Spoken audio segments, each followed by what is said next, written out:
Hi friends, কি অবস্থা সবার? আশা করি সবাই ভালো আছো। দেখো ফ্রেন্ডস, এই টাইপের ফ্রকে এবার বোতাম লাগানো তোমাদের দেখাবো। তার কারণ দেখো, ফ্রকটা প্লেন কটনের ফ্রক আছে, এটাতে কোনো লাইলিন নেই।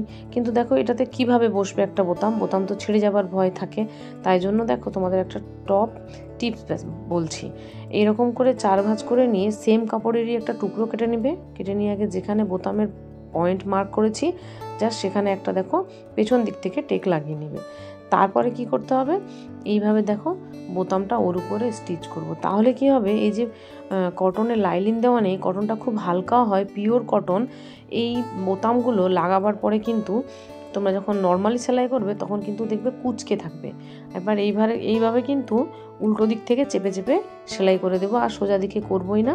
দেখো এইভাবে দেখো বোতামের ঘরটা হাত দিয়ে আমি বুঝতে পারলাম যে দেখা যাচ্ছে। এইভাবে করে এখানে সেলাই করে নেব। অতিরিক্ত সর্দির জন্য সাউন্ডটা হয়তো খুব খারাপ হবে, তার জন্য কিছু মনে করো না কেউ। দেখো জাস্ট এইভাবে স্টিচ করে নেব। এবার তোমাদের বলি আমরা কাপড়ের টুকরোটা কতটুকু নেব। ব্যাস কমপ্লিট।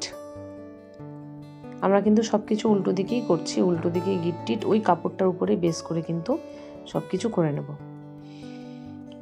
এবার তোমাদের দেখাই, দেখো একদম টান করে দেখো, একদমই কুচকাবে না, একদমই কিছু হবে না। কিন্তু তুমি যদি এটা সিঙ্গেলে করতে, শুধু কাপড়টার উপর বসাতে, তাহলে কিন্তু এই যে টান হতো এবং এই জায়গাটা কুচকেও থাকতো এবং খুব তাড়াতাড়ি বোতামটা ছুটে আসে এবং ওখান থেকে ফাঁকা হয়ে যায় এবং খুব তাড়াতাড়ি ছিঁড়ে যাবার থাকে। তাই নর্মালি যে আমাদের ছাট কাপড়গুলো বেরোবে সেখান থেকে ওই 3 ইঞ্চির মতো একটু কাপড় কেটে নিলাম। দেখো 3 ইঞ্চির মতো কাপড় কেটে নিয়ে ডবল ফোল্ড, তারপর আরেকটা ডবল ফোল্ড করব।